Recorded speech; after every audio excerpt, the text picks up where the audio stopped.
taking responsibility for whatever happens to you, knowing that you have consciously made the decisions that are now affecting you, knowing that what is happening now, the direct result of your activity, what you did yesterday.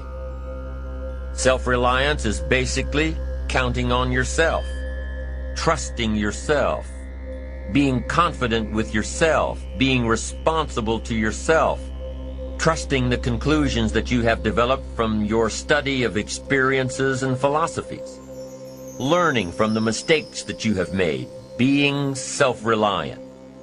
They say that by deciding not to carry an umbrella every day, you have made the decision to endure an occasional drenching.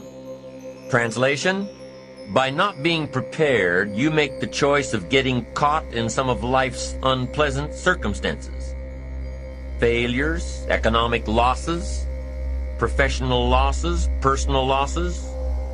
By not being prepared, it's your choice. By being prepared, you increase your chances of success, of seizing opportunities when they come your way, of being ready within yourself to take advantage of once-in-a-lifetime situations. Some people tend to blame others for their mistakes. Now, you can't control what others around you do, but it's in your own best self-interest that you stay on top of things, especially if it's going to affect your future. Be responsible for the things that affect you. You can make sure you're more responsible by checking in with those people who are working with you. You can be more responsible by saying, "Hey, John, how are you doing with your part? Do you need some help?" Now, if John consistently doesn't handle his part, you've got to replace John. Or what? It will negatively affect you. You can't wake up in the morning hoping and wishing that John has done his part. You've got to be responsible because it's going to affect your career too. And I used to say something like, "I sure hope things will change for the better." Then here's what I found out. They're not going to change. When you change, when you get better, it'll get better. Don't put it on someone else. Hope that someone else will change it for you. Take responsibility for yourself. You can't change the circumstances or the seasons or the wind, but you can change your reading habits. Burn the midnight oil, turn yourself around. That you've got charge of. That you have control of. And if you don't, that's your fault. You've got to take personal responsibility. You've got to be self-reliant. You. Nobody else can change your life, pave a golden road for you. But you can. It's up to you. Be responsible for yourself. Learn to reap the harvest without complaint.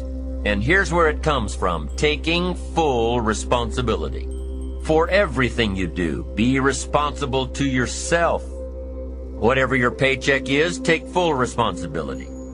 You say, "Well, it's my employer." No, it's not your employer.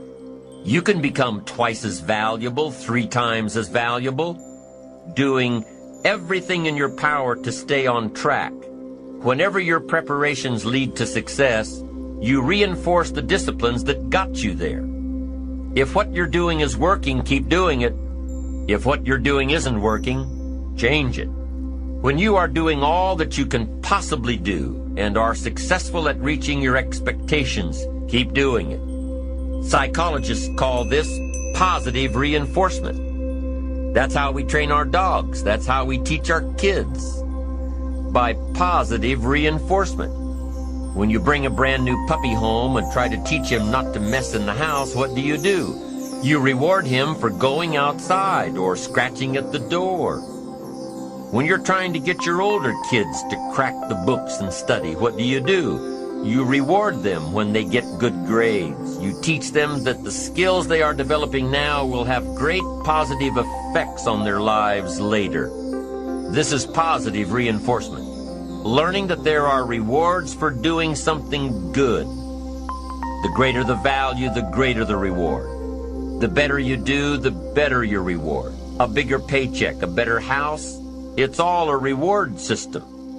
Positive reinforcement builds good habits.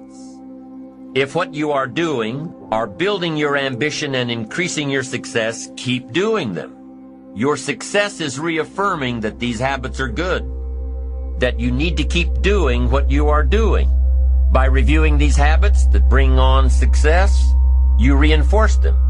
Now here's the other side. By reviewing your habits, you may find out that some of them are inhibiting your success. You may find out that what you're doing every day is bad for you.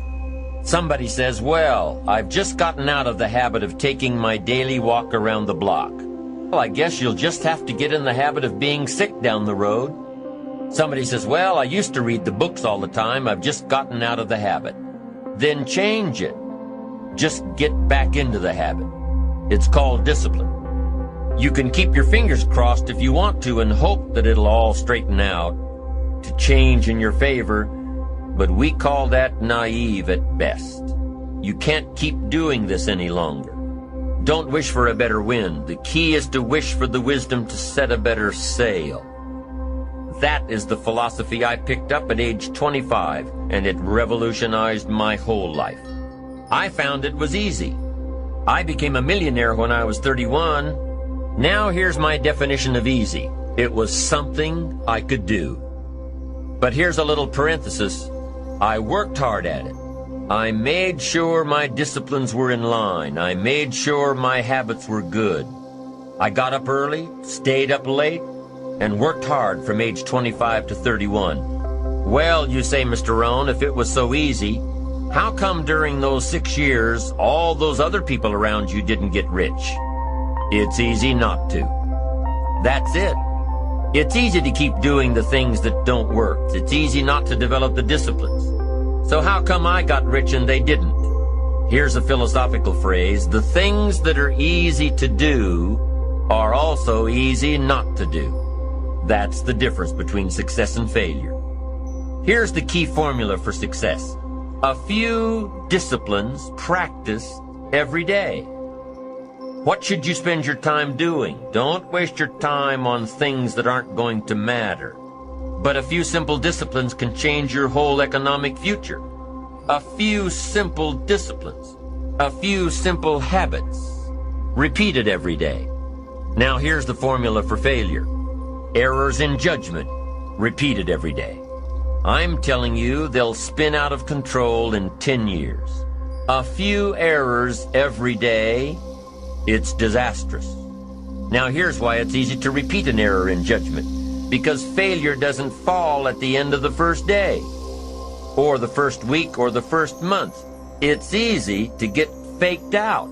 If disaster fell on us at the end of the first week, we'd change our philosophy.